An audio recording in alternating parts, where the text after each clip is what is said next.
alcaldesa. Bueno, pues a continuación está con nosotros la licenciada Patricia Ruiz Anchondo, es ex jefa delegacional de Gustavo Madero y ex candidata por Morena a Venustiano Carranza. Es originaria de Ciudad de Chihuahua. Estudió filosofía en la Facultad de Filosofía y Letras de la Universidad Autónoma de Chihuahua. Cuenta con 2 diplomados en la Universidad Iberoamericana y uno en la UNAM. Es madre de 2 hijos, de Alejandro y de Diego.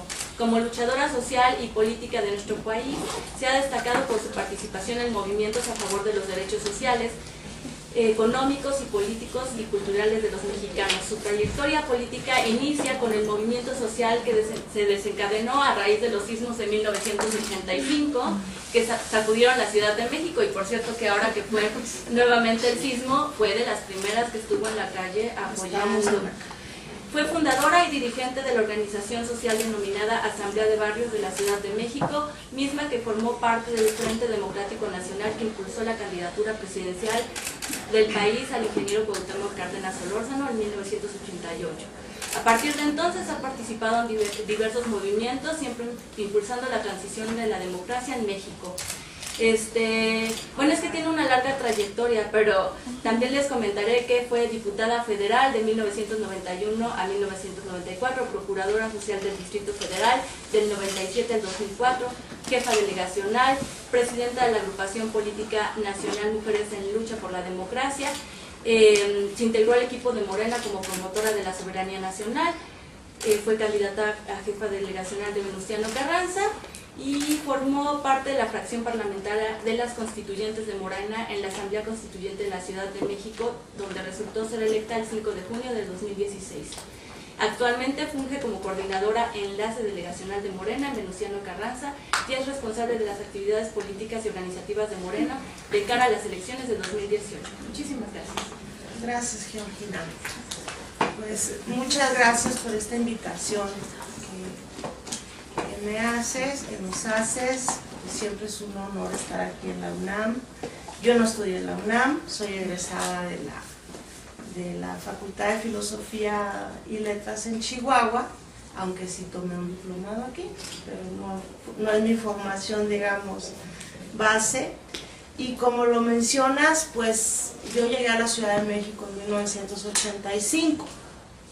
Acababa de ser el sismo, llegué 10 días después y llegamos directamente a un campamento de damnificados, porque el edificio donde vivía mi marido en aquel entonces estaba en Tlatelolco. Entonces llegamos a un campamento de Tlatelolco y empezamos a organizar a la gente en la lucha por reconstruir su vida, ¿no? Entonces realmente esa fue como mi alma mater, el movimiento social y reconstruir la Ciudad de México. Eso fue muy importante, marcó mucho la vida de la ciudad y marcó mi vida para siempre, por supuesto.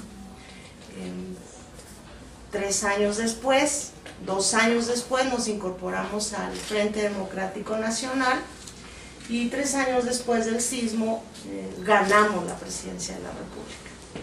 Nosotros podemos decir que organizamos a la sociedad en la Ciudad de México, junto con los estudiantes, en aquel entonces eran los del CEU, el Consejo Estudiantil Universitario, que también hizo una gran revolución conjuntamente en la paridad de género, no excluyente con los varones, no excluyente con la diversidad, sino entre todos juntos ir generando un contexto pues, que nos haga mejores seres humanos. Para eso es la política. Empieza a tejer esta red como presidenta del PRD, cuando sale como jefa de gobierno, la continúa, entra el gobierno de López Obrador. En el año 2000 estuvimos a punto de perder la Ciudad de México con la candidatura de Vicente Fox. Después de haber ganado con una aplastante mayoría, en el año 2000 estuvimos a punto de perder, pero el licenciado López Obrador pues, nos integra en su gabinete y se empieza a aplicar un modelo de gobierno que le cambió el modo de andar a la ciudad. Y se recupera y se remonta toda esta parte del auge de la derecha, sobre todo porque el gobierno de Vicente Fox empieza pues, a demostrar que era lo que era, ¿no? Entonces, ahí es cuando la derecha se vuelve a preocupar por el tema del ascenso de la popularidad de Andrés Manuel López Obrador. Para el año 2003, Andrés Manuel López Obrador tenía una popularidad como no la ha tenido ningún jefe de gobierno, ni el mismo ingeniero Cárdenas. Entonces, pues, junto con la complicidad, digamos, del PRD, arman toda una conspiración que le llamó complot en su momento, donde pues sí, o sea, se empieza a ver la corrupción del PRD y cómo empiezan a querer utilizar y utilizan recursos públicos de manera ilícita. Y todo esto no se ve en el 2003, sino que lo dan a conocer hasta el 2004, cuando empiezan a aparecer los videoescándalos que ponen en riesgo todo un proyecto de ciudad, ¿no? Que era al que sigo perteneciendo. Entonces en ese momento pues se descubre que en Gustavo Amadero, que era una de las delegaciones donde gobernaba el PRD, pues se dio origen a un gran fraude que tendía una red de complicidades y de corrupción en toda la ciudad. Y a partir de esto es que pues el jefe delegacional en Gustavo Amadero pues entra en cuestionamiento, pues, sale prófugo de la justicia y tienen que mandar una propuesta que recupere, que levante la crisis que había en ese momento en Gustavo Amadero. En aquel entonces yo era procuradora social. Y entonces el mismo grupo que gobernaba en Gustavo Amadero presenta una propuesta, que es Joaquín Meléndez, integrante del mismo grupo, que era el grupo de Joel Ortega, pero la Asamblea Legislativa se los rechaza, que no pasa. Entonces Andrés Manuel López Obrador hace una reflexión, piensa que tiene que mandar a una persona que pueda rescatar de aquella tremenda crisis política que había en Gustavo Amadero, y tomando en cuenta mi trayectoria social y el vínculo que tenía y la trayectoria administrativa de honradez y todo, pues me manda para allá. Entonces la Asamblea Legislativa ve mi currículum, me conocen y votaron, todos votaron por mí, a excepción del PAN, porque el PAN nunca vota nada que proponga López Obrador. Nada. O sea, todos los partidos dijeron, no, pues ustedes, claro que sí. Y el PAN no, se abstuvieron, no votaron en contra, pero se abstuvieron. Total que llegué a Gustavo Amadero y aquello pues era una crisis tremenda, le decían Vietgam. Vietgam. Era una cosa tremenda lo que había ahí de gobierno, un desorden administrativo, político. Todos los días tomaban la delegación los grupos del sindicato, las 32 secciones sindicales, unos se turnaban una hora y otra, era una cosa intensísima. ¿Qué fue lo que yo me propuse hacer en ese momento? Obviamente, como mi trayectoria feminista, pues no me iba a concentrar únicamente a ver el tema de las mujeres, sino a poner en orden aquella crisis política. Y bueno, pues lo logramos. Logramos grandes acuerdos que nos permitieron generar una gobernabilidad como nunca ha habido en Gustavo Amadero. Se los digo sin falsa modestia. Pocas mujeres han gobernado esa delegación. Una de ellas es el Bester Gordillo, de triste memoria. Y luego Irina del Castillo. Irina del Castillo. Y luego ya yo. Y Nora después, pero bueno, en fin. Logramos hacer un gobierno de conciliación, por supuesto. Lo que nos ayudó mucho fue, paradójicamente, que no hicimos campaña, porque cuando haces campaña adquieres muchos compromisos. Entonces tienes que elegir tu gabinete de acuerdo con los compromisos que vas haciendo, la gente que te apoya, tienes que tomar en cuenta la correlación de fuerzas, el partido, los grupos, etc. Entonces, como yo llegué directamente designada por la Asamblea Legislativa y propuesta por el jefe de gobierno, tuve mucho apoyo del gobierno de López Obrador y de Alejandro Encinas para hacer un buen gobierno. No fui una jefa delegacional común, digamos, porque me apoyaron mucho, fue una labor de equipo y por eso pudimos hacer un gobierno extraordinario. Tuvimos 430,000 votos a favor de nuestro proyecto en la elección del 2006. Fue de las elecciones más importantes y bueno, pues fue uno de los triunfos políticos más importantes del PRD. Es triste que después de todas estas luchas que dimos y que tanto esfuerzo y tanto trabajo que hemos dado, pues finalmente la corrupción permea este partido y bueno, pues ustedes ya saben la historia, no se las voy a platicar de nuevo. Hoy existe una crisis tremenda al interior de ese partido. Y bueno, pues finalmente tomé la decisión de salir de ese partido. En el 2012, López Obrador, esto se los voy a platicar porque creo que es importante que se conozca la historia tal cual. En el 2012, antes de que se diera la calificación de la elección en este año, tuvo una reunión Andrés Manuel López Obrador con los liderazgos del PRD, con Camacho Solís, con Marcelo Ebrard, con Jesús Ortega, Jesús Zambrano, donde le plantearon que antes de que se diera a conocer los resultados de la elección, que él encabezara el Pacto por México. Esto yo no lo supe hasta el año 2014, porque López Obrador nunca lo dijo. El que lo escribió fue Jesús Ortega, en el año 2014. Escribió un artículo y lo mandó por todos lados para contar esta historia. Ese era su argumento para decir que Andrés Manuel era un intolerante, en el año 2014. Entonces fue cuando yo tomé la decisión, dije no, queríamos que el ingeniero Cárdenas retomara las riendas del partido, que fuera el presidente del partido, y el PRD se negó.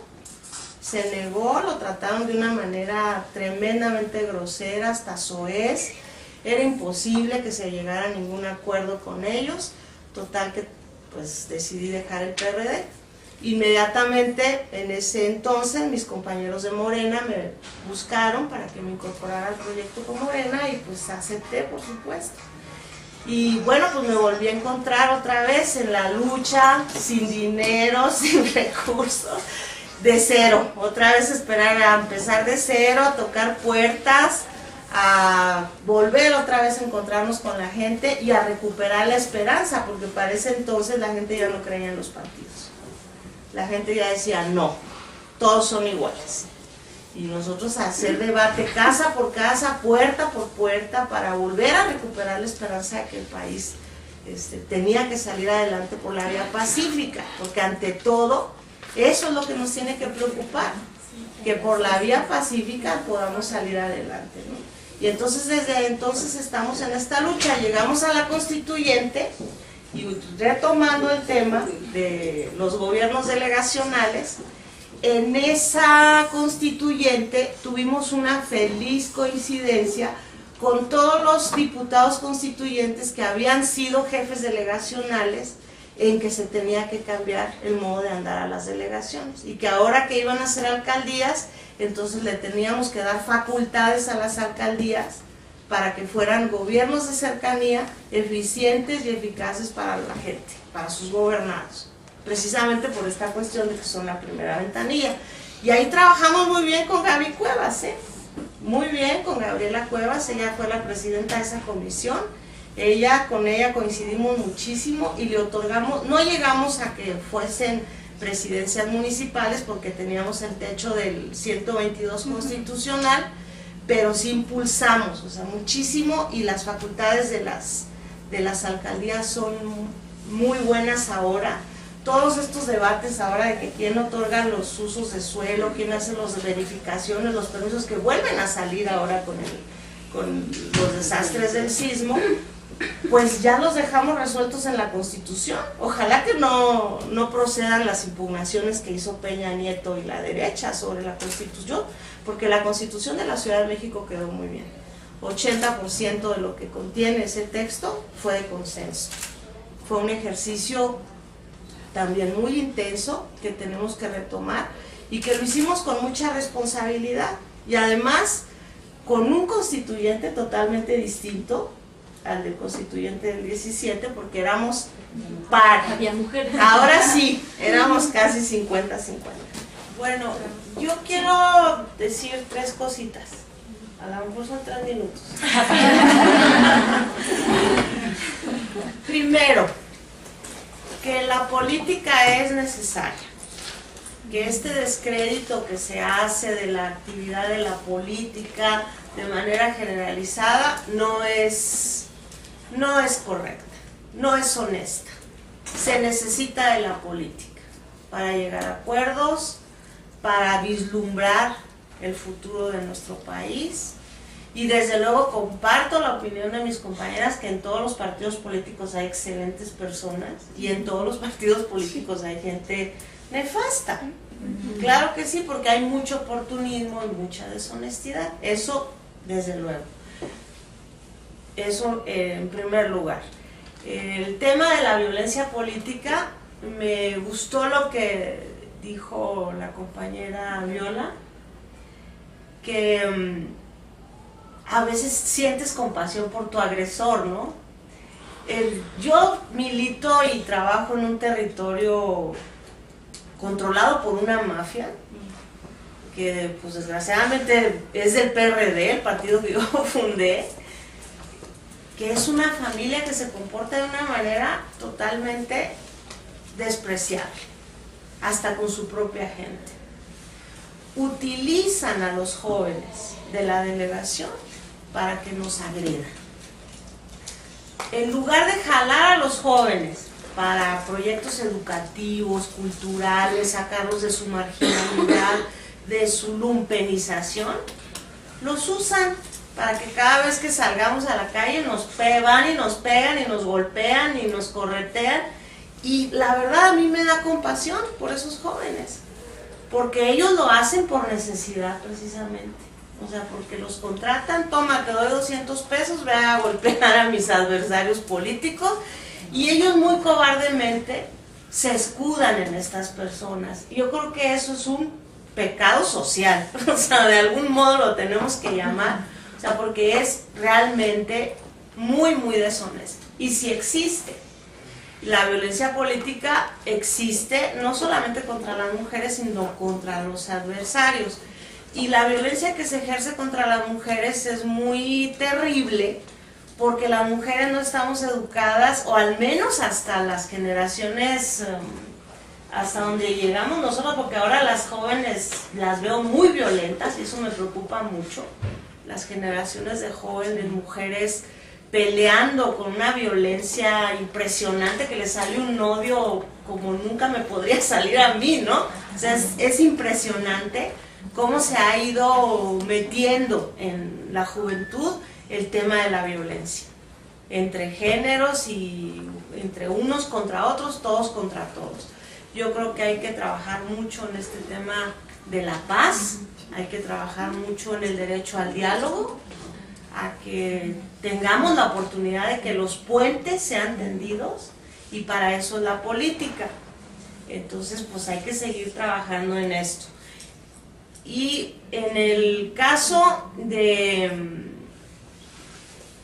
las mujeres, en particular en los movimientos sociales, esto que mencionabas, Ana, desde toda la historia de México, en todos los movimientos, hemos escudriñado ahí en nuestros libros de historia, y ahí han estado presentes las mujeres. Terminan los movimientos y en todas las ocasiones las quieren regresar a su casa. Nos han querido regresar a nuestra casa. Es a partir del 85, del sismo del 85, cuando todas las mujeres incluso nos empezamos a ver unas a otras. O sea, las feministas ya existían. Le comentaba ahorita a Georgina que el Programa Universitario de Estudios de Género nos acompaña desde el 85. O sea, nos buscaron a las líderes del movimiento de los sismos, y las feministas y las mujeres del movimiento popular tuvimos una feliz coincidencia. Digamos que ellas enriquecieron nuestro movimiento. y luego las universitarias, cuando fue lo del CEU, y nos fuimos reuniendo, nos fuimos viendo y fuimos viendo nuestra fuerza, hasta que dijimos, no, tenemos derecho a la participación política, a la buena política, a representar, o sea, la representación, tenemos que decir, tenemos que aportarle a nuestro país, a nuestra comunidad, a nuestro entorno, y vamos por eso. Y ahorita ya estamos 50-50. Ahora el reto para la postulación de candidaturas. Ahora el reto es que las candidatas que sí lleguen y que estén ocupando los cargos tengan una visión que enriquezca la política. Ya para terminar, las mujeres somos muy diversas. Morena.